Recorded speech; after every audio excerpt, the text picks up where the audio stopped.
वैसे तो absolute freedom theory या पूर्ण स्वतंत्रता सिद्धांत किसी एक देश के कल्चर को या फिर किसी एक धर्म को बढ़ावा नहीं देता।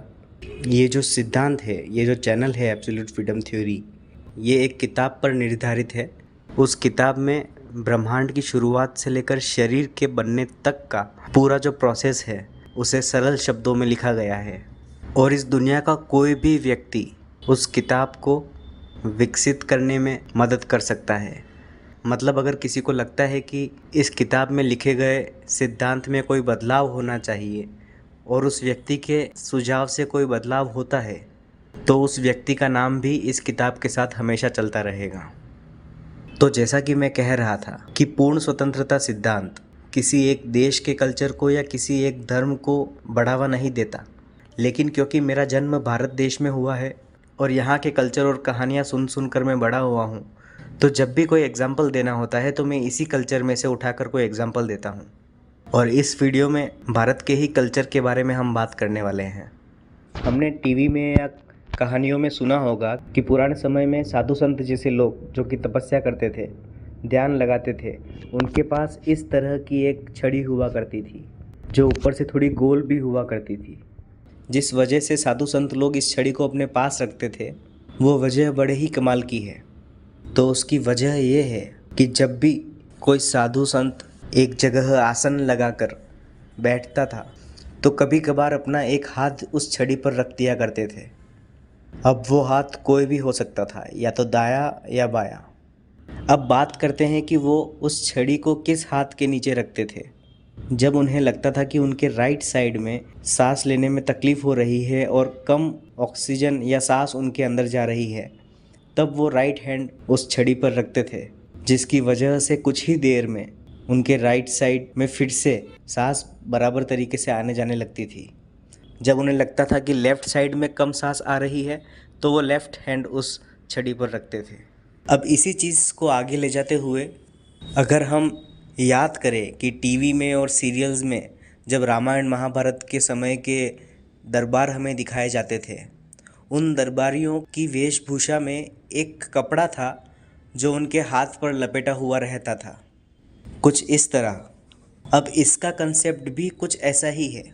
साधु संतों को तो एक जगह बैठकर अपनी तपस्या करनी थी, अपना कर्म करना था, लेकिन जो लोग दरबारी थे, जो अलग अलग पोस्ट पर राजा के साथ रहा करते थे, उनका कर्तव्य सिर्फ इतना था कि उन्हें निरंतर अपने राज्य और अपनी जनता के प्रति अपना दिमाग चलाते रहना है, और वही उनके जीवन का उद्देश्य था।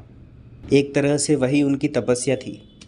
तो क्योंकि उनके मूवमेंट्स बहुत ज़्यादा हुआ करते थे, ज़्यादा चलना, ज़्यादा बोलना और ज़्यादा दिमाग लगाना हुआ करता था, जो कि साधु संत से बिल्कुल अपोजिट है।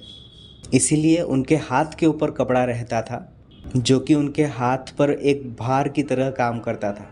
और इसी तरह लेफ़्ट और राइट साइड अपनी ब्रीथिंग कंट्रोल करने के लिए वो उस कपड़े को अपने हाथ पर डाल दिया करते थे।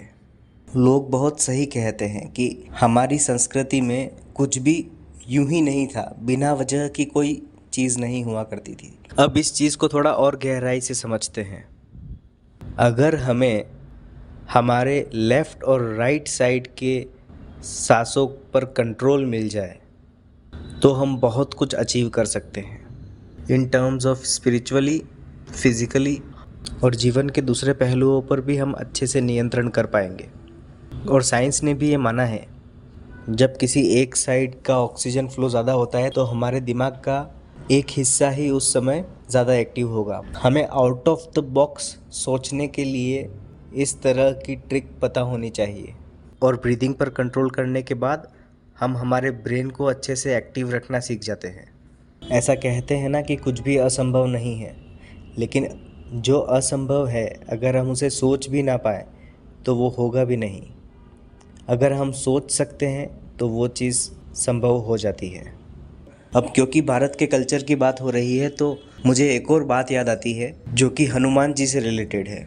एक बहुत ही प्रचलित कहानी है जिसमें हनुमान जी एक नदी के किनारे बैठे होते हैं, राम नाम में मग्न होते हैं, और तभी शनिदेव वहाँ पहुँचते हैं और उन्हें कहते हैं कि मेरी प्रकृति है कि मैं सभी जीवित प्राणियों पर अपना प्रभाव डालता हूँ और अब मेरा प्रभाव आप पर आने वाला है।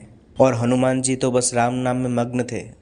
उन्हें इस बात से कोई लेना देना नहीं था कि शनिदेव का काम क्या था। तो शनिदेव जी सबसे पहले उनके सर में आकर बैठते हैं और कहानियों के अनुसार जैसे ही सर पर प्रभाव होता है, हनुमान जी एक बहुत बड़ी चट्टान उठाकर अपने सर पर रख देते हैं, जिससे शनिदेव जी को कुछ पीड़ा होती है।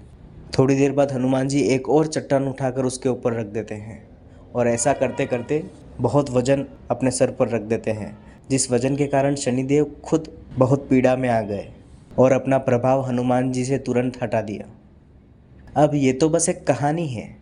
इस कहानी के पीछे का जो लॉजिक मुझे समझ में आता है वो मैं आप सबके साथ शेयर करना चाहता हूँ। शनिदेव जब किसी पर अपनी दृष्टि डालते हैं या किसी पर अपना प्रभाव करते हैं तो कहा जाता है कि उस व्यक्ति पर सभी तरफ से विपदाएं आती है, चाहे वो धन संपत्ति से जुड़ी हुई हो, चाहे रिश्तों से जुड़ी हुई हो, चाहे वो शारीरिक ही क्यों ना हो। तो हनुमान जी और शनिदेव जी की कहानी से हमें ये सीखने को मिलता है कि अगर कोई विपदा आप पर आती है तो आप हनुमान जी को याद करके सिर्फ अपने आप को ये यकीन दिलाएं कि इससे ज़्यादा विपदा आप संभाल सकते हैं। क्या मेरी बात समझ में आई? अगर आपके रिलेशंस पर कोई विपदा आ चुकी है तो ये बात ठान ले कि इससे ज़्यादा विपदा भी आ सकती है। अगर ऐसा आपने अपने आप को ट्रेन कर लिया तो जो छोटी विपदा आई है उसे आप संभाल लेंगे। अगर आपको कुछ शारीरिक पीड़ा हुई है तो उस पीड़ा से दूर ना भागें, उस पीड़ा की तरफ भागना है। जहाँ पर दर्द है उस दर्द की तरफ भागना है और उस दर्द को ये बताना है कि तुझसे 10 गुना ज़्यादा भी मैं संभाल सकता हूँ। तब आपके अंदर वो हिम्मत आएगी जो उस दर्द को मिटा सकती है। अगर आप पर कोई धन संपत्ति से जुड़ी विपदा आती है, अगर जेब में पैसे नहीं हैं और उस सिचुएशन को भी आपने मुस्कुराते हुए संभाल लिया तो ही आप सक्सेस को भी संभाल पाओगे। अगर आपने स्ट्रेस संभाल लिया तो ही सक्सेस संभाल पाओगे। तो बस यही है। इस वीडियो में मैं भारत की संस्कृति से जुड़ी बात ही करना चाहता था, लेकिन अब कई लोगों को लगेगा कि जो सिद्धांत है एब्सोल्यूट फ्रीडम थ्योरी, उसका कंसेप्ट तो ये था कि दुनिया के बनने से लेकर शरीर के बनने तक का ज्ञान लिखा जाएगा, तो फिर ये बातें इस चैनल पर क्यों हो रही हैं कल्चर से रिलेटेड।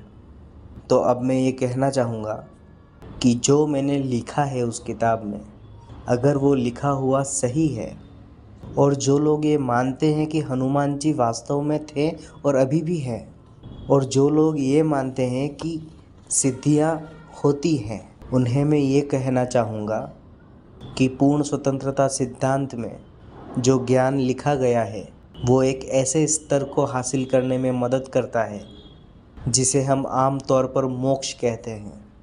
अगर आपको ये जानना है कि मोक्ष क्या होता है, क्या ऐसी कोई चीज़ होती भी है, तो उसके ऊपर मैंने एक वीडियो बनाया हुआ है। डिस्क्रिप्शन और कमेंट में मैं उस वीडियो का लिंक शेयर कर दूंगा, उसे एक बार आप ज़रूर देखिए।